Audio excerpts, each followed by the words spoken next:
दुआ कीजिए कि सबका 40वां सबका बाल बच्चा करे, आप लोगों का भी 40वां आपकी आलो औलाद करें, ये दुआ कीजिए। जिंदे में नहीं मरने बाद, समझ रहे ना? हाँ, पहले 40वां करा के एडवांस मत रखिएगा, इसलिए कि एडवांस रखने से फायदा क्या है, तैयारी तो कुछ है नहीं। 40वां की तैयारी पहले करके क्या कीजिएगा। आदमी जब परेशान हो जाता है, थोड़ी सी तू में घर में शुरू हो गया, उसके बाद कहता है या अल्लाह हमर कतिल मोवतियो नहीं है, काहे को मौत की दुआएं मांग रहा है। कौन सी तैयारी कर लिया है रे कि वहां जाएगा और एकदम जाके पहलवानी लड़ेगा। काहे को मांगता है कि हमें मौत दे दे। मेरे आका जनाब अहमद मुस्तफ़ा मोहम्मद मुस्तफ़ा सल्लल्लाहु अलैहि वसल्लम ने फरमाया है कि मौत की दुआएं मत मांगो। काहे को, जानते थे कि हमारी उम्मत के अंदर से पूरा खोखला है, मांगिए कि क्या करेगा रे। एक होता है ना कि जल्दी से हमको यहाँ से जाएंगे तो वो प्रोग्राम पकड़ेंगे तो वहाँ हमको कुछ मिलेगा, यहाँ से ज्यादा गड़बड़ है। तो जाने से फायदा क्या है, दुआएं मांगते हैं लोग। कुछ थोड़ा सा तू में बगझग हो गया, उसके बाद अल्लाह हमें मौत दे दे, अल्लाह हमें मौत दे दे। अरे मरने की इतना शौक है रे, कुछ किया रे। कब्र में जाने के लिए कोई तैयारी है? कोई तैयारी नहीं है, खाली हाथ है। कौन सी है? खाली 18,000 के मोबाइल है। अरे वही लेके जाएगा का? वो वीडियो रात भर वीडियो देखेगा, फहश कलाम सुनेगा, गाना सुनेगा। हाँ सुन, मैं कहता हूँ कि मोबाइल है तो उससे अच्छा इस्तेमाल करो। अगर देखना है तो उसमें हदीसे मुस्तफा को सुनो, अगर सुनना है तो नाते मुस्तफा सुनो, अगर सीखना है तो हदीसे मुस्तफा सीखो, अगर सीखना है तो तरीके मुस्तफा सीखो। यकीनन नेक में सब कुछ है, अगर हासिल करना चाहते तो उससे इल्म सीखो जिससे तुम्हारी दुनिया भी कामयाब हो।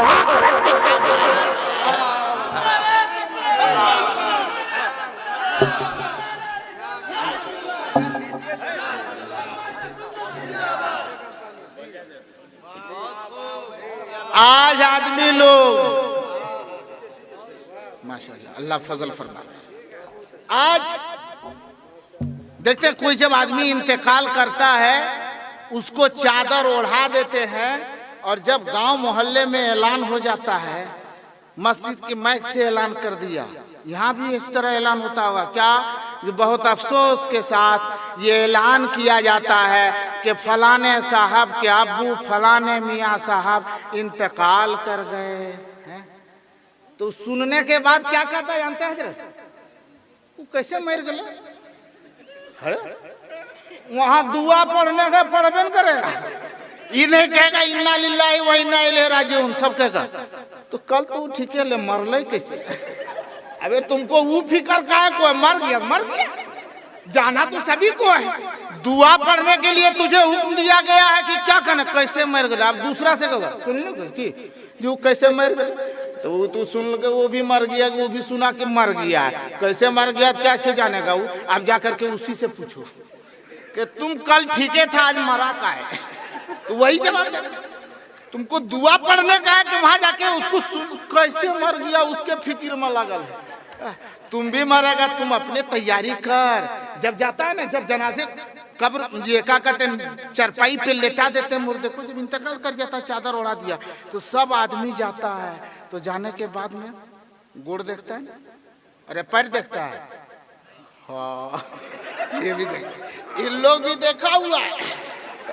जब देखता है कि फलाने साहब का इंतकाल हो गया, कि जब भी जाता है एक आदमी वहां रहेगा, आहिस्ता से उसके चेहरे से कपड़े को हटा देगा, सब आदमी का चेहरा देखेगा, फिर उसके बाद ढक देगा। सब आदमी चेहरा ही देखता है, उसके जिस्म में पैर नहीं है, पैर को देखो, उसके जिस्म में हाथ नहीं है, हाथ को देखो उसके, लेकिन देखता क्या? चेहरा देखता है। क्यों देखता है मालूम है? चेहरा देखने का हुक्म क्यों दिया गया है कि चेहरा देख के पता चल जाएगा कि दुनिया में ये कैसा आदमी था, कितना नेक आदमी था। ए मुसलमानों, मरने के बाद अगर अपना चेहरा खूबसूरत बनवाना हो तो तुम हर बार जोहर का वक्त हो जाए तो तुम वजू कर लेना,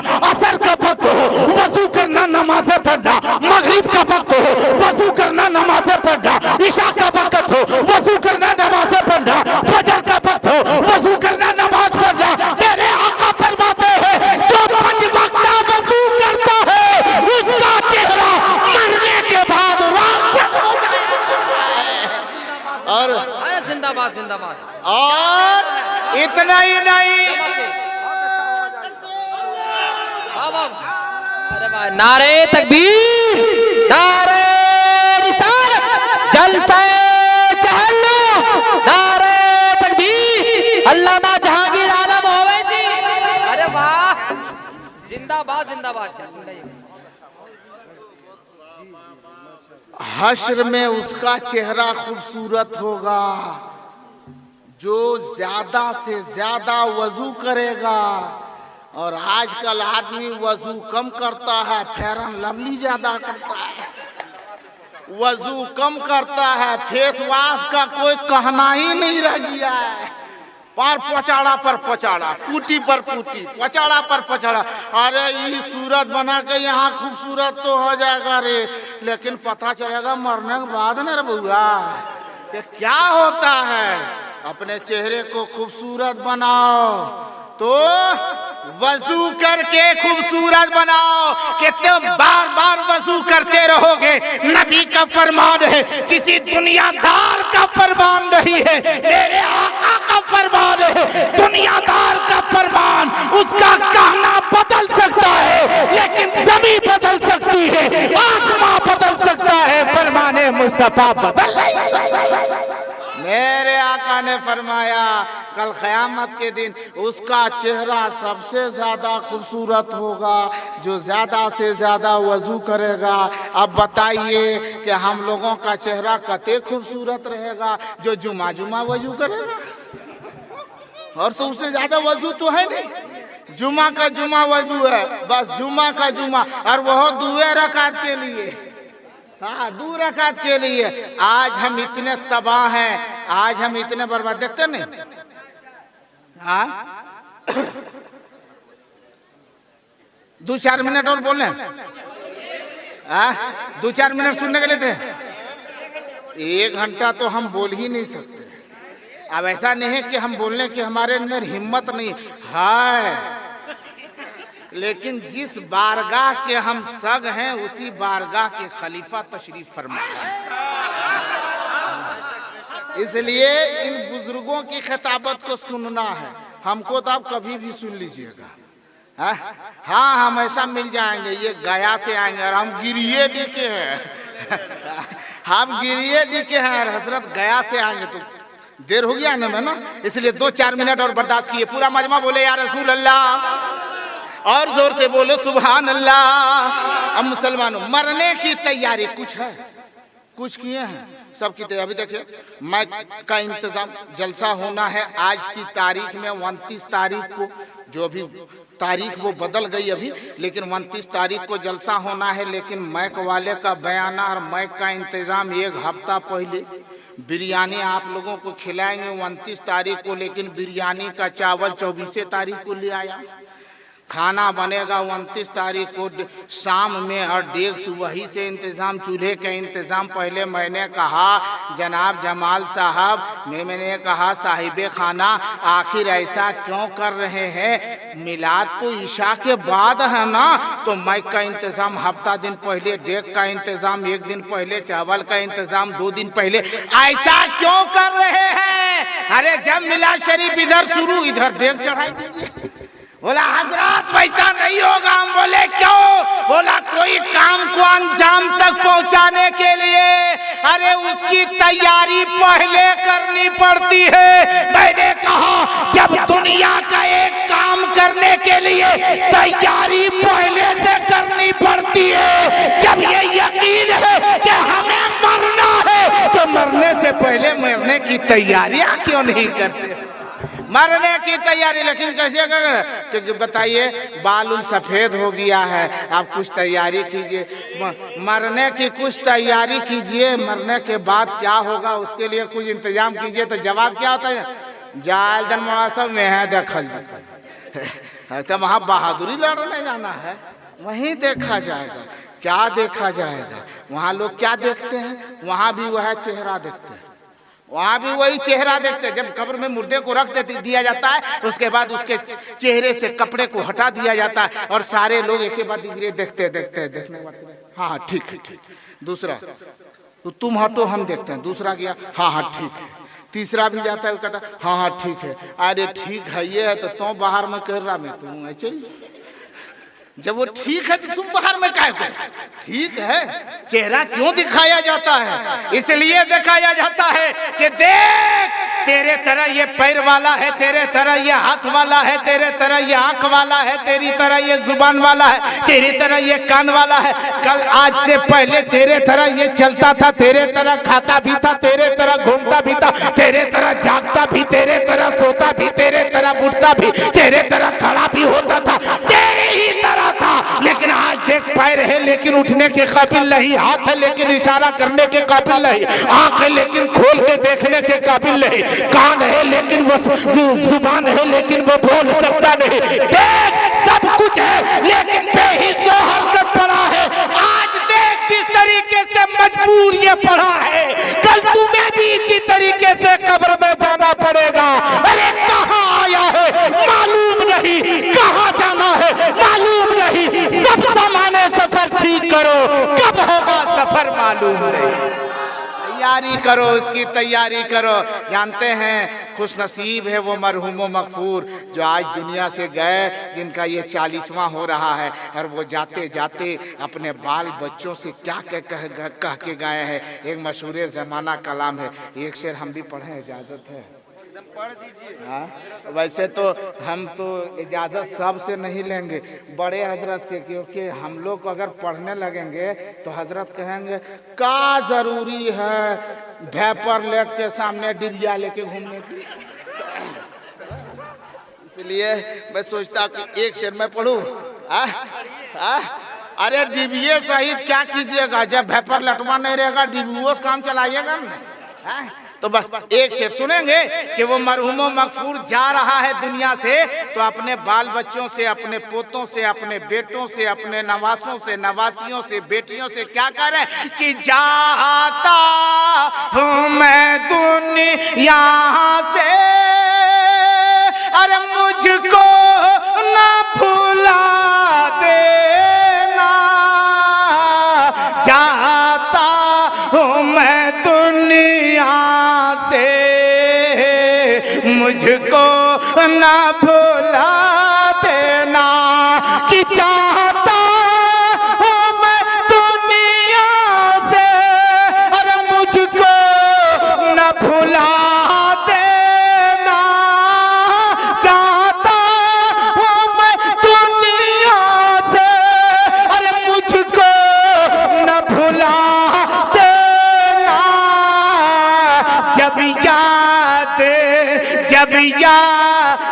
मेरी आए, जब याद मेरी आए, अरे बख्शिश की दुआ देना, जब याद मेरी आए, बख्शिश की दुआ देना।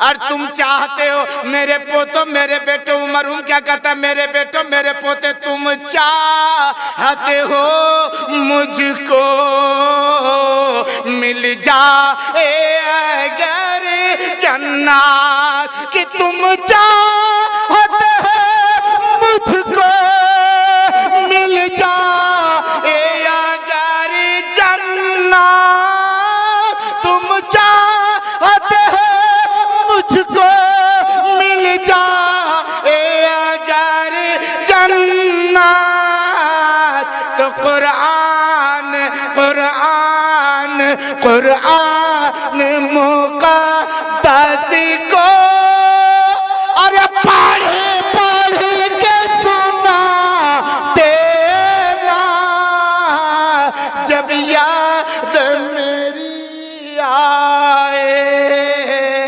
बख्शिश की दुआ देना। अब बाप से मोहब्बत करने वालों को हमने देख लिया, माँ से मोहब्बत करने वाले हैं, माँ से मोहब्बत करते हैं। अरे बोलिए भाई, माँ से मोहब्बत करते हैं?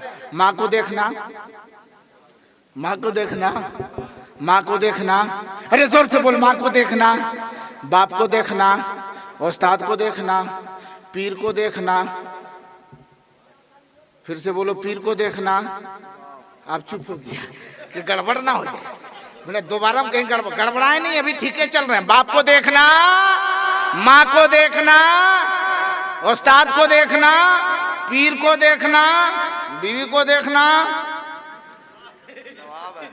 जोर से बोलिए सवाब है। देखिए कर हाँ सवाब तो है, बीवी देखना सवाब है, लेकिन अपन बीवी को देखना सवाब है। हाँ इसी तरह बोले हजरत बोला कि ये बताइए कि बीवी ने कहा अपने शोहर से, नौजवान देखते नहीं आज ये नौजवान लोग, माँ जब तक शादी नहीं हुई है तब तक माँ से काफी मोहब्बत है, और जब शादी हुई उसके बाद 6 महीना, साल, 1.5 साल, 2 साल के बाद में कैसे वो है वो फूंक मारती है, सब मौलवी मौलाना फूंक खत्म। देखते नहीं माँ 9 महीने तक अपने पेट में रखी, 2 साल 3 साल तक गोदी में रखी, इतना फूक फाक की, लेकिन जब वो लड़का 20 से 25 साल हुआ, शादी हो गई, बीवी आई तो 6वें महीना वो एक फूक मारती है, सब फूक भस्म हो जाता है। माँ को छोड़ दिया, माँ को खाना बंद, बाप को पानी बंद, बड़ी मुश्किल से। और जब वही माँ बाप जब बूढ़े हो जाते हैं, चारपाई पे लेट गया, पांव हाथ काम करना बंद कर दिया, मुंह भी चलना बंद हो गया, तब देखिए ढकोसला सब बेटा लोग, बहू लोग और सब दामाद लोग पहुंचेगा, और क्या लेके रसगुल्ला ले पापा अजीब बोलिए ले पापा, चिन्हो हम महिला की चिन्हो, अजीब चिन्हो ले पापा ले रसगुल्ला के खो क्या कहेगा बाप करता अरे जब खाने के लायक था तब पकड़ियो नहीं दिया, और जब मुंह बंद हो गया तो ले रसगुल्ला, बेचारा तरस के मर जाता है। हकीकत में वो खा के नहीं मरता है, वो पछता के मर जाता है कि यही अगर 2 साल पहले दिया हो तब फेंको करता, ऐसे वक्त में देता है। सोचो माँ बाप की इज्जत करो जरा। बीवी कहे अपने शौहर से कि आप हमसे कितनी मोहब्बत करते हैं, बोला बहुत ज्यादा मोहब्बत करते हैं। बोला कितनी मोहब्बत, बोला अभी दूसरे काम में है, हिसाब किताब में है, ख्याल कर है अभी दुकानदारी हिसाब किताब। बोला बहुत मोहब्बत करते। बोला नहीं आज हम मानेंगे नहीं, बताइए कितनी मोहब्बत करते हैं। शौहर झुंझला गया, बोला लैला मजनू से भी ज्यादा मोहब्बत करते। बोला और बताइए कितनी मोहब्बत करते। बोला जल्दी ये भागे, हम अपना काम करें, छुटकारा नहीं मिल पा रहा। बोला बताइए कितनी मोहब्बत करते हैं। तो शौहर ने कहा ये देख रही है क्या। बोला हाँ। बोला ये मोबाइल है। बोला हाँ मोबाइल तो है। बोला इसके अंदर में एक सिम है, पता है। बोला हाँ सिम है। बोला मोबाइल बगैर सिम के कोई काम का नहीं होता है, और सिम बगैर मोबाइल के कोई काम का नहीं होता। तो ये मोबाइल हम है और सिम तुम हो, माने हम बाहर वाला है, तुम अंदर वाली हो। तुम अंदर के इतनी मोहब्बत करते कि तुम अंदर की चीज हो, इतनी मोहब्बत तुमसे एकदम बिल्कुल करेजस भी ज्यादा। अच्छा हाँ, बीवी बहुत खुश हुई, हर दिन के तरह नहीं, आज बढ़ चढ़ के नाश्ता है, खाना है, कोरमा है, कबाब है बना रही। उसकी सहेली आई, बोला आज मुस्कुरा भी रही है और बढ़िया बढ़िया खुशबूदार खाना बना रही है, क्या बात है। बोला आज अजीब खुशी मिली है। बोला क्या खुशी मिली है। तो वो कहती है खुशी ये है कि मेरा शौहर मुझसे बड़ी मोहब्बत करता है। बोला कितनी मोहब्बत करता है। बोला उन्होंने कहा है ना कि हम मोबाइल हैं और तुम सिम कार्ड हो, सिम हो, हम मोबाइल है तुम सिम हो, देखो कितनी मोहब्बत करता है। तो उसकी सहेली बोली अरे पगली चाइना मोबाइल में 4 सिम लगता।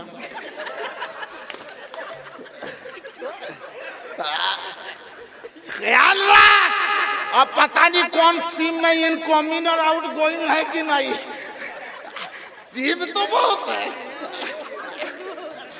सोच माँ से मोहब्बत करो। आओ सैयदना हजरत दाऊद अलैहिस्सलाम की बारगाह में वाज की महफिल सजी है, खिताबत की मजलिस सजी है, नसीहत की मजलिस सजी है। हजरत दाऊद अलैहिस्सलाम की बारगाह में लोगों का ठट्ठा मारता मजमा था। हजरत सैयदना दाऊद अलैहिस्सलाम की बारगाह में लोग वाजो नसीहत को सुन रहे हैं। उसी में हजरत दाऊद ने देखा कि एक आने वाला आया है जो जो कोई इंसान नहीं है हमारी उम्मती में से नहीं, हमारे गुलामों में से नहीं, हमारे उन चाहने वालों यकीनन अपने दोस्तों साहबियों में से नहीं है, बल्कि आने वाला आया है तो इंसान नहीं बल्कि आसमानी फरिश्ता है। वो हजरत इजराइल को देख के हजरत दाऊद ने पूछा था, दाऊद ने पूछा था, ओ हजरत इजराइल, ये तो नसीहत की महफिल है, ये हमारी जनता की महफिल है, ये हमारे साथियों की महफिल है, हमारे चाहने वालों की महफिल है, आखिरकार इस मजमे में तेरे आने का सबब क्या है? तो हजरत इस्राइल ने कहा था कि हुजूर हम आए हैं इसलिए कि इस महफिल में एक नौजवान बैठा है और टाइम हो रहा है इसके रूह निकालने का, और इसके रूह निकालने का टाइम हमको दिया है और जगह भी दिया है, इनके घर में निकालना है, और ये आदमी अभी तक यहीं बैठल है, तो जाएगा कब, इसी के इंतजार में है। जब मजमा खत्म हुआ वो नौजवान चला अपने घर। नूरी फरिश्ते को तो देख नहीं पा रहा है, पीछे पीछे ये मलकुल मौत, आगे आगे वो नौजवान अपना घर पहुंचा। घर पहुंचा, उसकी माँ आंख की अंधी, पांव की लंगड़ी, हाथ की लूली, बहुत मजबूर माँ है, प्यास सख्त की लगी थी मुसलमानों। माँ ने जो ही पांव की आहट को सुना है, माँ कहती है बेटा आ गया, मुझे प्यास लगी है, पानी पिला दो। नौजवान घड़े के करीब गया, घड़े के करीब गया, पानी लेके आया और पानी लेकर आया अपनी माँ के करीब दिया, माँ ये पानी ये पी ले। माँ अभी पानी पीना शुरू की, मलकुल मौत आ चुका है, चंद लम्हा बाकी है नौजवान की रूह निकालने का। इतने में माँ उसकी पानी पीती है और पानी पीने के बाद हाथों को उठा देती है और कहती है, ए मौला मैं प्यासी थी, प्यास से हलक सूख रहा था, प्यास से हलक कांटे बन गए थे, मैं इंतजार कर रही थी, लेकिन मेरा बेटा आया, मेरी प्यास को बुझा दिया, अपने पानी पीने से पहले मुझे पानी पिलाया।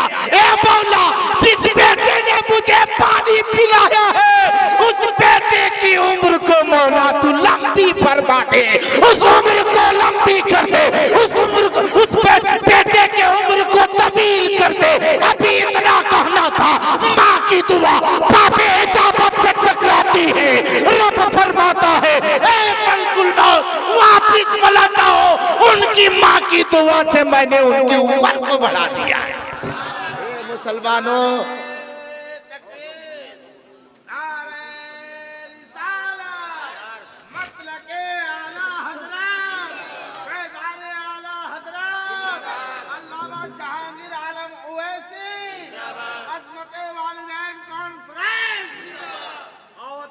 यकीनन मुसलमानों, माँ कहती है मौला मेरे इस बेटे ने, तेरे इस बंदे ने मुझे पानी पिला दिया, ये मौला मेरे इस बेटे की उम्र में इजाफा फरमा दे। कुछ दिनों के बाद हजरत दाऊद अलैहिस्सलाम ने देखा, मलकुल मौत से मुलाकात हुई, और फिर उसके बाद वो नौजवान तो चल फिर रहा था। कई दिन गुजर गए, महीना गुजर गया, मलकुल मौत से जब मुलाकात हुई हजरत दाऊद ने पूछा, मलकुल मौत उस नौजवान की उम्र तो खत्म हो चुकी थी, आखिर उसकी रूह को तूने निकाला क्यों नहीं? वो आज भी जिंदा उस दिन कह रहा था ये अब मरने वाला है। तो मलकुल मौत ने कहा, ओ अल्लाह के नबी सुन लीजिए, उसने अपनी माँ को एक गिलास पानी पिलाया और माँ ने उसकी उम्र की बरकत की दुआ कर दी। अल्लाह ने माँ की दुआ, अल्लाह ने उस नौजवान की माँ की दुआ को कबूल फरमाया और रब ने उस नौजवान की उम्र में बरकतें अता फरमा दी। कितनी उम्र बढ़ा दी गई है मलकुल मौत? बता कि उनकी उम्र कितनी बढ़ा दी गई? मलकुल मौत ने कहा, अल्लाह रब्बुल इज्जत ने इसकी 30 साल उम्र को बढ़ा दिया है। मुसलमानों, माँ की दुआ की अजमत को समझो। आज हम और आप हैं, माँ कह रही है, कहने के लिए रे पानी दे रे, अरे रे बाबू रे रे रे देखो दादी पानी मांगो, दे दियो रे, हम जाए क्रिकेट खेल रहे। भाई किया गेम खेलने चला गया, गेम खेलने में मशहूर है, टीवी बंद नहीं होगा, सीरियल बंद नहीं होगा। हाँ, ये पबजी का तो कोई जवाबे नहीं है, इसका कोई जवाबे नहीं है। सब लड़का लोग ले लेके बैठल है। हाँ पबजी मर मर मर मर मर मर, फिर थोड़ा कते मारेगा रे, मार ले जितना मारना है, जो कब्र में मराएगा तो पता चलेगा। सोच, अपने आप की तैयारी करो। जानते एक रिवायत और बोलो, बस 2-3 मिनट और सुनेंगे।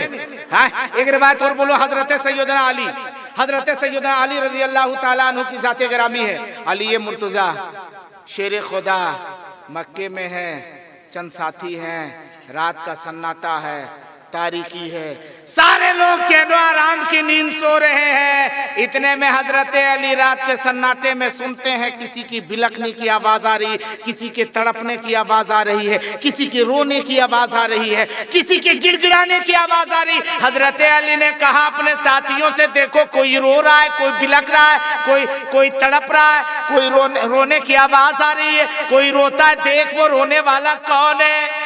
एक शख्स गया और जाकर के देखा तो वो रोने वाला आदमी कैसा था, गौर करो, रोने वाला आदमी कैसा था, जिसका हाथ भी नहीं चल रहा था, पांव से मजबूर था, और वो काबे के पास था और लुढ़क के बदन के बल लुढ़क करके काबे का तवाफ कर रहा था और रोते जाता था और कहता था, मौला मुझे माफ कर दे, ए अल्लाह हमें माफ कर दे, ए अल्लाह मेरी गलती मेरी खता को माफ कर दे। वो लुढ़क के उलट के काबे का तवाफ कर रहा, क्योंकि पांव चलता नहीं था, हाथ काम करता नहीं था। आखिरकार उन लोगों ने कहा कि ए अली, ऐसा शख्स है जिसका हाथ पांव चलता नहीं, वो जमीन पे उलट लुढ़क करके काबे का तवाफ कर रहा है। हजरत अली ने कहा उसे बुला करके ले आओ। ये लोग गए, चल तू रोता क्यों है, तू कौन सी माफी मांगता है, तू बता दे। कहा मैं बता नहीं सकता, क्योंकि मैं गुनहगार हूँ, बहुत बड़ा खताकार हूँ, मैं बता नहीं सकता। बोला तुम्हें बताना पड़ेगा, और नहीं तो चलो मेरे अली के पास तुम्हें जाना पड़ेगा।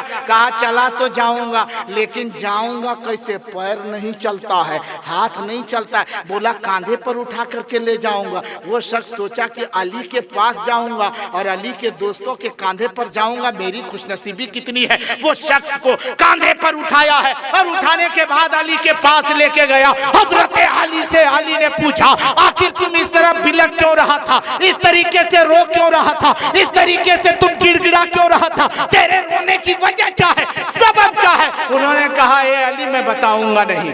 बोला बता दो। बोला मैं नहीं बता सकता। हजरत अली ने जोर दिया कि बताओ। तो उस शख्स ने कहना शुरू कर दिया कि मैं बाप का इकलौता बेटा था, बात को सुनो, मैं बाप का इकलौता बेटा था, मेरा बाप बहुत बड़ा मालदार था, रईस था, सोने चांदी के अंबार है मेरे घर में ढेर लगे हैं।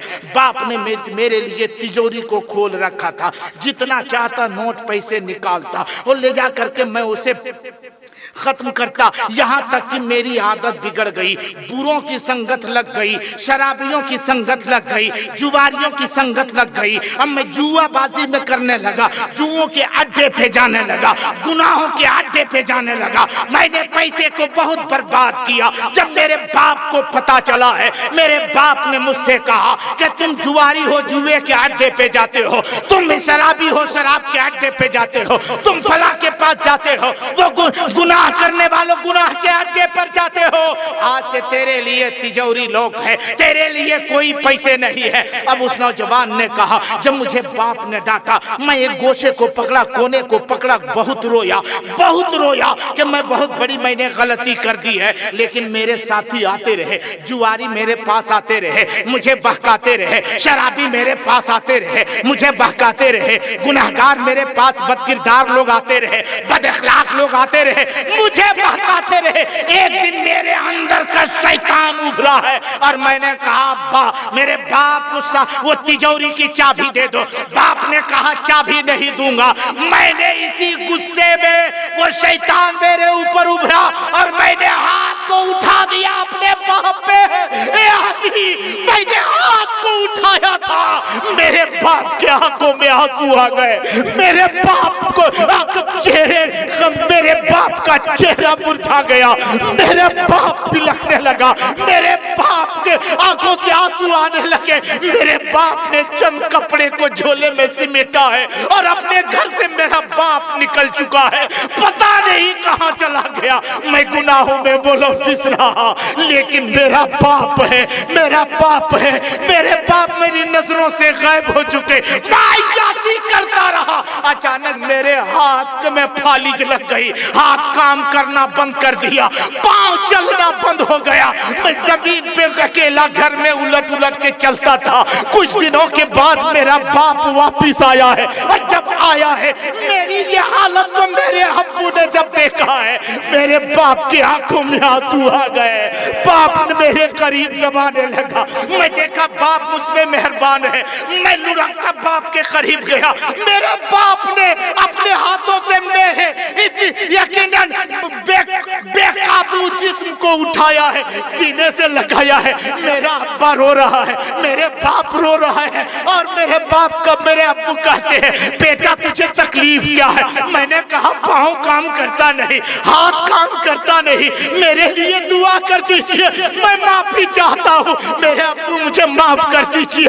बाप ने कहा था, ए अली सुन ले, मेरे बाप ने कहा, ए मेरे बेटे, मैंने जो दुआएं की है, जो तेरे हाथ जो शल हुए हैं, पाँव में फालिज लगी है, मैंने तेरे लिए बद्दुआएं जरूर की है, लेकिन कहीं और जाकर के नहीं, काबे के खिलाफ पकड़ के मैंने दुआएं की है। चल तुझे काबे के खिलाफ पकड़ करके आज तेरे लिए दुआएं करूंगा, कल तेरे लिए बद्दुआएं की थी, आज मैं तुझसे राजी हूँ। बाप ने कहा बेटे चल, बेटे ने कहा अब्बू कैसे जाऊंगा? एक खच्चर को लाया, उसने अपने बेटे को सवार किया, खुद भी सवार हुआ और चला है। कुछ ही दूर अभी चला, वो नौजवान कहता है, ए अली, अचानक मेरे खच्चर के पाँव में ठोकर लगी, मेरा बाप इधर गिरा, मैं इधर को गिरा। थोड़ी देर में जब मैं लुढ़क के बाप के करीब गया तो मैंने देखा मेरे बाप की रूह कब से उनसरी से परवाज कर गई। मुसाफिर आते गए, जनाजे की नमाज पढ़ के दफन कर दिए, और तब से मैं इसी तरह लुढ़क के काबे के पास आया हूँ, और 1-2 साल नहीं, आज 12 साल से इसी तरह दुआएं मांग रहा हूँ, लेकिन अल्लाह मेहरबान मुझ पे नहीं, या तो खुदा मेरी दुआओं को कबूल करता नहीं। हजरत अली ने कहा चल उसी काबे के पास चलता हूँ। अली गए, अली के आंखों में आंसू है। ए मौला, काबे का गिलाफ पकड़ करके अली ने कहा, ए मौला, इसका बाप राजी था, मौला तू भी राजी हो जा, इसका बाप इससे खुश था, मौला तू भी खुश हो जा, मौला इस मेरी अली की दुआ, मेरी जुबान की दुआ तू कबूल फरमा ले, और इस नौजवान की मग़फ़िरत फरमा, इस नौजवान की सेहत और सलामती अता फरमा।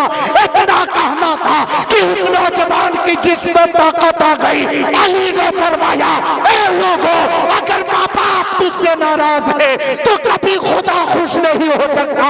अगर अल्लाह और उसके रसूल को राजी करना चाहते हो तो पहले अपने माँ बाप को राजी करो। माँ बाप राजी है, अल्लाह और रसूल राजी होता नहीं। ले मेरे मुसलमानों, हमें और आपको चाहिए कि अपने माँ बाप को खुश रखें, नमाज की पाबंदी करें, मरना सभी को हो उसकी तैयारी करें, अच्छा अमल करें, हमेशा पाक व साफ रहें। अल्लाह तबारक ताला हम मुसलमानों को अमले खैर की तौफीक अता फरमा, तमाम आफात व बलियात से महफूज व मामून अता फरमा, और मौला उस मरहूम मगफूर को अपने हबीब सल्लल्लाहु अलैहि वसल्लम के सदक़े तुफेल में करवट करवट जन्नत नसीब अता फरमा। हम मौला दानिस्ता नादानिस्ता अगर इस नाचीज़ से, इस हकीर फ़कीर से गुफ्तगू करने में, बोलने में अगर कोई गलती हुई है, मौला तू माफ़ फरमा। मैं तौबा करता हूँ, अस्तगफिरुल्लाह रब्बी मिन कुल्लि ज़ंबिन व अतूबु इलैहि, ला इलाहा इल्लल्लाह मुहम्मदुर रसूलुल्लाह सल्लल्लाहु तआला अलैहि वसल्लम। अस्सलामु अलैकुम व रहमतुल्लाहि व बरकातहू।